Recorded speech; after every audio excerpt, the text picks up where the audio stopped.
कांग्रेस सांसद राहुल गांधी ने वायनाड में की धन्यवाद यात्रा। मलप्पुरम में जनसभा को किया संबोधित। कहा, केरल ने बताया कि संविधान हमारी आवाज है।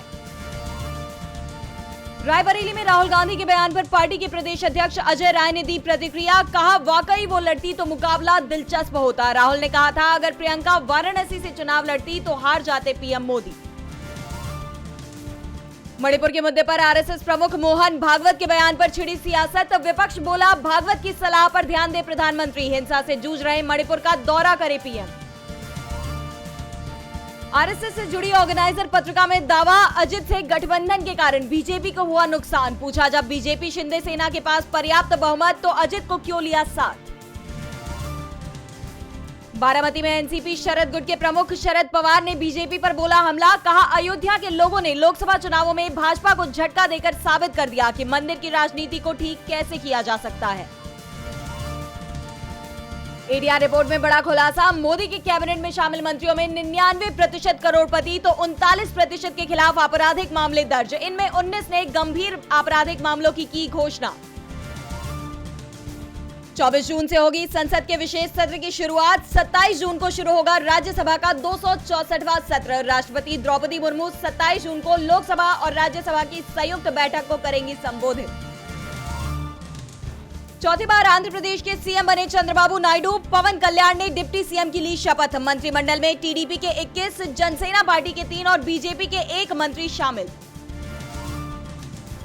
लेफ्टिनेंट जनरल उपेंद्र द्विवेदी बनेंगे अगले सेना प्रमुख। 30 जून को संभालेंगे पदभार। इसी दिन मौजूदा सेनाध्यक्ष जनरल मनोज पांडे हो रहे हैं रिटायर। जम्मू कश्मीर में 60 घंटे में 3 हमले, 1 जवान की गई जान। कठुआ के गांव में हमला, 1 देशद्रोही ढेर। डोडा चेकपोस्ट पर हमले में 5 जवानों समेत 6 घायल। रूस को भारत की चेतावनी। कहा, रूस भारतीयों की सेना में भर्ती करे बंद। ये दोनों देशों के रिश्तों के लिए सही नहीं। धोखे से यूक्रेन जंग लड़ने भेजे गए भारतीय। शहबाज सरकार से बातचीत को तैयार इमरान खान। इमरान की पार्टी पीटीआई बोली, देश की भलाई में फैसला। भारत पाकिस्तान मैच में इमरान को रिहा करो का दिखा था बैनर। हमास ने ठुकराया सीज फायर का प्रस्ताव। हमास चीफ सिनवार बोले, फिलिस्तीनियों की जान जाना हमारे लिए जरूरी। कहा, इससे देश होगा आजाद। गाजा में सीज फायर से ज्यादा बमबारी से हमें फायदा।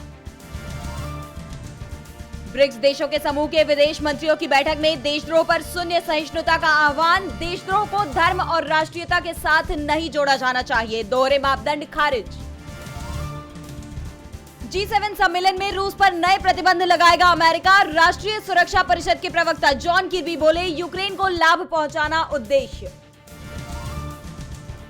गेहूं का भंडार 16 साल में सबसे कम। आटा होगा महंगा। ज्यादा दाम पर भी सरकारी खरीद 29% कम। खरगे ने मोदी सरकार को घेरा। कहा, मोदी नहीं, महंगाई 3.0।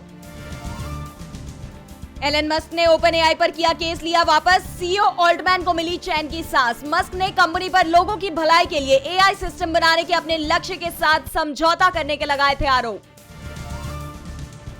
T20 वर्ल्ड कप में भारत वर्सेस अमेरिका आज शाम 8 बजे से खेला जाएगा मैच। वर्ल्ड कप में बरकरार रहने के लिए पाकिस्तान करेगा इंडिया को support. Long time boyfriend Zaheer Iqbal के साथ मुंबई में 23 जून को रजिस्टर्ड मैरिज करेंगी सोनाक्षी सिन्हा। कोई रस्में नहीं, सिर्फ wedding party. Cannes film festival में पायल कपाड़िया की जीत पर निर्देशक अनुराग कश्यप का बड़ा बयान। कहा, सरकार ऐसी फिल्मों का समर्थन नहीं करती, बस श्रेय लेती है।